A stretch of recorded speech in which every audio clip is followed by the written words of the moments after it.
What's up, everyone? We are back talking about a lens that, as of the time we're shooting this video, it's not been out yet. This is a pre-production lens, but we were very privileged to get an exclusive hands-on with it, the 50mm f1.0. That's right, this is the fastest lens in their lineup.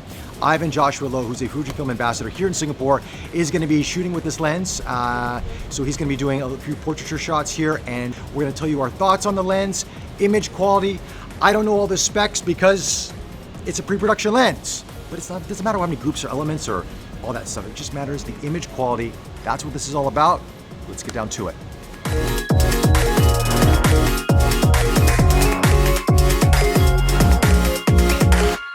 Okay, so as I mentioned, Ivan Joshua Loh, Fujifilm ambassador. He's a great photographer. I've worked with him on a number of shoots. We've done a lot of things. Exactly. I was always clothed, right? Of course. I was always clothed, yeah. Except for, always clothed, yeah. That was a late night. Yeah, anyway, joking aside, you actually have a copy of the 50 1.0. There you go. On the in the X Pro flesh. 3.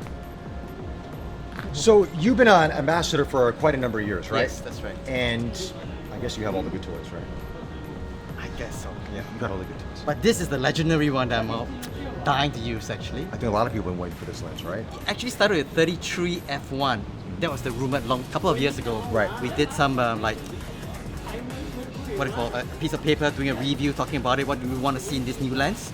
I was hoping for it, and they cut it off. Game over, and now it's the 50mm. I'm not complaining. No. Yep.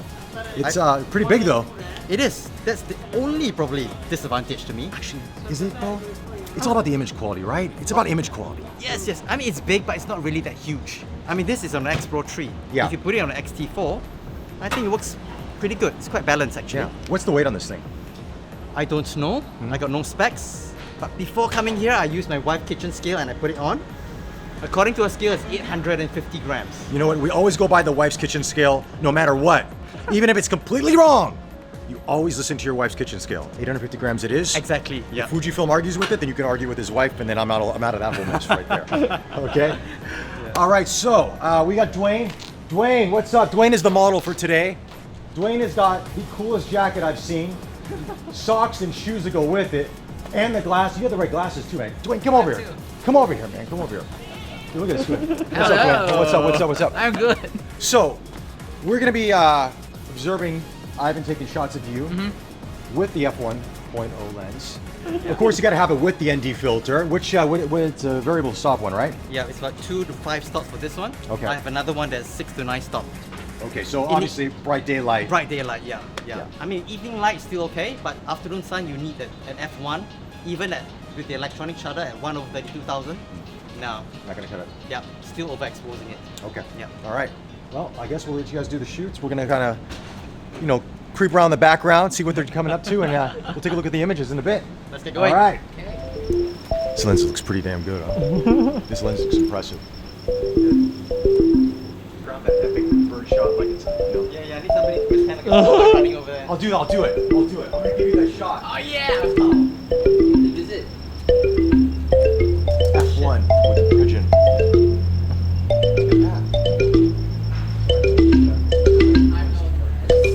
Yes. That means you have, whoa! Dude, this guy is clinging on. Wow. It's on the left.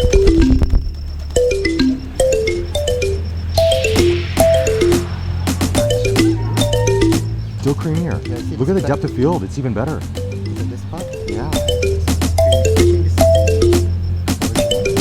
Yeah. Yeah.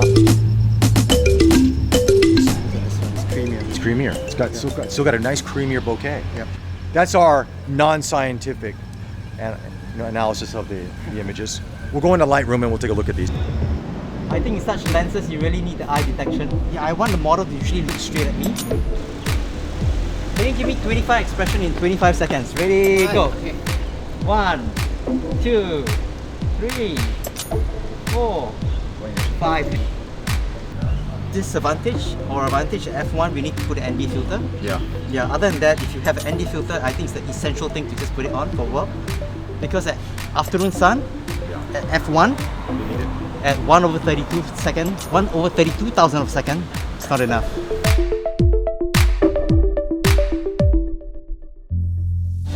want me to hold the light for you? Yes, please. Yeah, of course.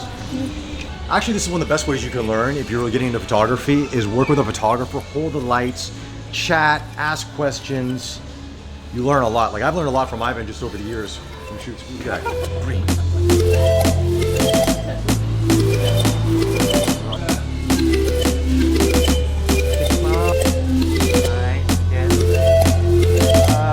Look outside and smile. Somebody's calling you again. Hey! Oh, that's a very big hi. Hey, what's up? Lucas is just here. Beautiful lens. Yeah. This could be Fujifilm's best prime lens in terms of the way it renders background, right? Yes. Of course, the 200mm f2. Oh that's yeah, amazing. Yeah, that's an amazing lens. Yeah. I would say the three most sharp lens available: the 200 f2, Yep. 80mm macro, and this one. This is definitely among the three top, Yeah. in my opinion. Yeah. You shot with them all. I mean, I've shot with the 200 f2, which is a phenomenal lens. I know. Yeah. Wow. But it's a beast. It is. Yeah. Like this. This is mini beast. Yeah. Yeah. I mean, it might not be a 50 that you carry around every day for some people because they want that small, compact, Correct, right? But correct. then you get the f2 for $500, $600. Yes. But if you really want to do portraiture or any kind of like work that really want a distinct look, Yes. this has got character to it. Yeah. Of course, the 50 is a lot smaller. Yeah. Or even the 56. Yeah. But at the end of the day, if you're going to use it for portraiture, the f1, it makes a lot of difference. So why would someone get a 56 1.2 over this? Size, budget, Is the 1.2 that much less expensive? Is it? I would think so. I don't know what's the price of this at this point. Okay. Yeah, let's hope it's 999 USD. That'd be nice. That'd be nice. That would be nice. That'd be very nice. For a 1.0 lens, that would be Yes. sweet. With autofocus. F1 lens. Don't quote at me. 999. Yeah. Probably won't be. Probably Yeah, won't. yeah. It's going to be a bit more. After a while of using it, it may not seem, it doesn't feel as big as it is. Yeah. You get used to it. When I held it for the first time, it's not heavy or it's not unwieldy at all. It's just actually feels. It's heavy. It's 850 grams, but It is, but I mean, after the cameras that I've been testing as of late with all these crazy lenses, yes, this of is course. very light. Yes, This is yes, very, yes. very light. Yeah, especially those full frame lenses. Can I take a picture? Let me take a picture, can I try? Wow. That's impressive. Oh, you know what it reminds me of? You know what it reminds me of in a way? Yeah. The Zeiss Otus. Oh yeah, that's another beast. But you know, but just the way that it renders, Right. it has that kind of Feel, that feel, that bouquet, very, very similar to the Zeiss Otus. Yeah. That's even bigger. Yeah, but that's impressive that they pulled that in the size of lens. Big smile, good, happy. Pretend to be happy. Wow. Whoa. Very sharp though. Wow, it's very, very sharp. Lens is really good actually. When you see the images, it's really impressive. It's really impressive. Ooh, that's nice. Oh yeah, that looks really good. Looks very natural. Yeah, very natural. Yeah. That's nice. I like this. You're hired for the next project, actually. Thanks. Yeah. Fantastic. Yeah. Yes. Essential workers. Yeah. The reviews don't turn out well. I'm working with Ivan. That's it. You know what's actually amazing, that F1 where you're at, Right. you're getting a lot of his face in focus.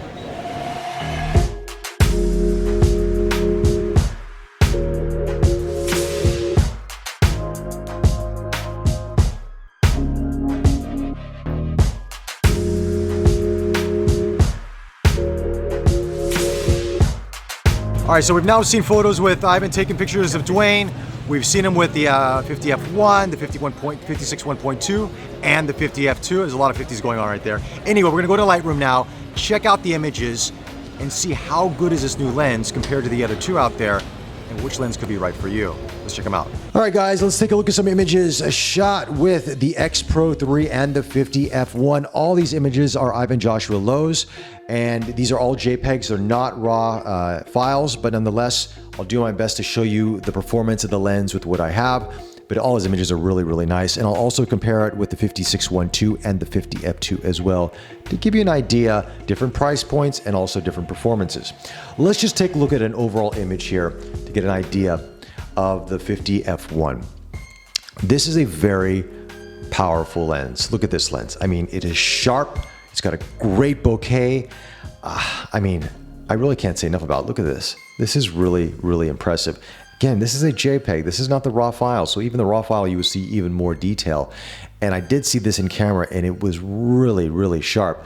But just look at the separation there. And the bokeh is not really that busy. You know, it's got some definition in the background, but it's not super busy, but adds character, which I really, really like. Now let's take a look at this picture of this woman here wearing a mask. We're gonna punch in on this. Look at the detail in her eyelashes and the lines in her eyes and just the overall detail. This is really zoomed in. This is a JPEG, by the way. You can even see the texture in the masks right here. This lens at f1 is a high performing lens. And you just see the control that it has there. I mean, I'm really, from the fall off, I mean, let's just zoom in onto the fall off. You look at the scarf to that. It's really, really something. Beautiful lens. Let's compare it with the 56-1.2 and the 50 f2. Okay, so this is the 50 f1. Okay, beautiful image, sharp. Look at the eyebrows, no complaints whatsoever, right? Here is the 56-1.2. Again, this is also a beautiful lens. The 50 f1 is a faster focusing lens if you want to know the truth. So it is a newer lens, so it should be, of course. But this is not bad either. Look at the performance of this lens. But as you can tell here by the eyebrows, a little bit softer here. Not as sharp as it was with the 50 f1, but nonetheless, beautiful. But you can see the difference in the bokeh from the 50 f1 to the 51.2, right? Now let's go to the 50 f2. Very big difference. Beautiful image as well. This is a very high performing lens, especially for the price. And it's a sharp lens. Look at this. But what if I take the 50 f1 and we stop it down to f2? What does it look like? And this is the results. It's a different bokeh, even at f2. It's a little bit smooth, a little bit creamier in the background. And it's also sharp. Look at this. There's a 50 out there depending on your budget, but if you have the means, of course, as you can tell, the 50 f1 really, really delivers. Here's some other shots we're doing that day as well. A little bit of flare coming in on that, but it's been slightly edited, quite nice. Let's take a look at something else. Nighttime shot, this was through the rear view mirror. Really cool artistic shot. You can see a little bit of the bokeh balls right there. Little bit of that cat's eye right there, but hey, I'll take it. It's really, really nice. Got some nice character to it. Speaking of cat's eye, let's take a look at the bokeh balls here in the background. We shot this at nighttime, and you can see it's a little bit of cat eye right there, but really, really nice. I really like how this lens renders. I mean, guys, wow. And the nice thing is, especially with everything, you're seeing a lot more of the face in focus, and the results speak for themselves. Really overall happy with this. Ivan takes some fantastic photos. If you do want to check out his Facebook page as well, or Fuji Fanboys on Instagram, and you can see a lot more of his photos and the work that he does. Anyway, guys, those are some sample images from the 50 f1. If you can't tell by now, I'm really impressed. All right, so that pretty much wraps up this first impressions of the 50mm f1. Dwayne, you look great, fantastic. Thank you. Ivan, thank you so much. Thank you for helping me too with the light. Yes, Yeah. I do what I can. Yes. Anyway, like always, follow us on Facebook, subscribe to us on YouTube. Be safe out there. We'll chat to you very, very soon. Take care.